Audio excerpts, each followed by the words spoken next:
তবে সবকিছু পেছনে রেখে সামনের দিকে তাকিয়ে টিম টাইগার্স। অক্টোবরে নিউজিল্যান্ডের বিপক্ষে হোম সিরিজকে সামনে রেখে অনুশীলন ক্যাম্পে টাইগাররা। তবে বিয়ের প্রস্তুতিতে তামিম ইকবাল ছুটিতে। স্ত্রী শিশিরের সঙ্গে যুক্তরাষ্ট্রের উইসকনসিনে থাকার কারণে সাকিবও ছিলেন না। আর বউকে নিয়ে মালয়েশিয়া বেড়াতে যাওয়ার কারণে অনুপস্থিত আব্দুর রাজ্জাক।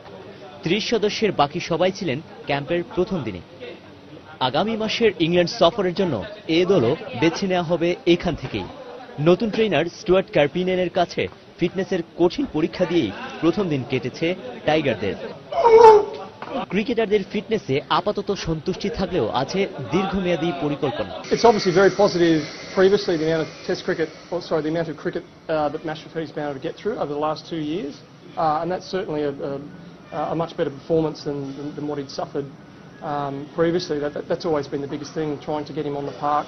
গত দুটি সিরিজের মাঝপথে ইনজুরি সমস্যা যথেষ্টই ভুগিয়েছে বাংলাদেশ দলকে।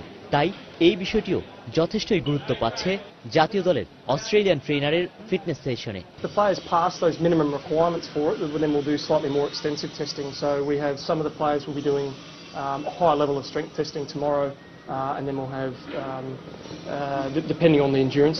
অক্টোবরের আগে জাতীয় দলের কোনো ম্যাচ বা সিরিজ না থাকলেও জুলাই মাস থেকে প্রিমিয়ার ডিভিশন ক্রিকেট লিগ নিয়ে ব্যস্ত থাকার কথা ক্রিকেটারদের। Arif Chowdhury, channel I. চট্টগ্রামে তামিম এখন ব্যস্ত তার বিবাহোত্তর অনুষ্ঠান নিয়ে। ইতিমধ্যে সাকিব যুক্তরাষ্ট্রে উড়ে গেছেন তার শ্বশুরবাড়িতে। স্পিনার রাজ্জাক মালয়েশিয়ায় তার হানিমুনে। এই তিনজনকে বাদ দিয়ে বাকি 27 সদস্যই হাজির হয়েছিলেন মিরপুর শেরেবাংলা স্টেডিয়ামে ক্যাম্পের প্রথম দিনে। প্রথম 1.5 ঘন্টা এভাবেই পার করেছে নিউজিল্যান্ডের বিপক্ষে সিরিজের জন্য ডাক পাওয়া ক্রিকেটাররা। সাম্প্রতিক ফিক্সিং বিতর্কের রেশের ছিটেফোঁটাও এদিন অনুপস্থিত এই ক্রিকেটারদের মাঝে। ফুরফুরে মেজাজে থাকা মুশফিকরা বিপ টেস্ট, হাইটস টেস্ট সহ বেশ কিছু শারীরিক পরীক্ষা দিয়েছেন একে একে। এদিন 8 বছর পর রানিং টেস্টের জন্য ব্যবহার হলো স্পিড গানের প্রযুক্তি।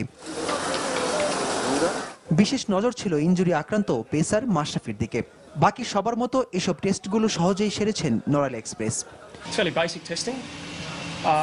আমরা প্রথম দিন শুধু প্রাথমিক পর্যায়ের কিছু ফিটনেস টেস্ট করিয়েছি। কোনো সমস্যা থাকলে তার রিপোর্টে পাওয়া যাবে, তবে খুব একটা সমস্যা চোখে পড়েনি।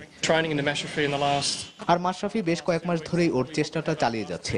আজ দেখে মনে হলো ও উন্নতি করেছে, তবে তাড়াহুড়ো করা যাবে না, আরো কয়েকটা দিন সময় লাগবে। ফিটনেস টেস্টের পর খুব তাড়াতাড়ি বল ব্যাট নিয়ে নেমে যাবেন মুশফিকরা। 1 জুলাই প্রিমিয়ার লিগ পর্যন্ত চলবে এই camp. Naim Hasan, NTV news, Dhaka.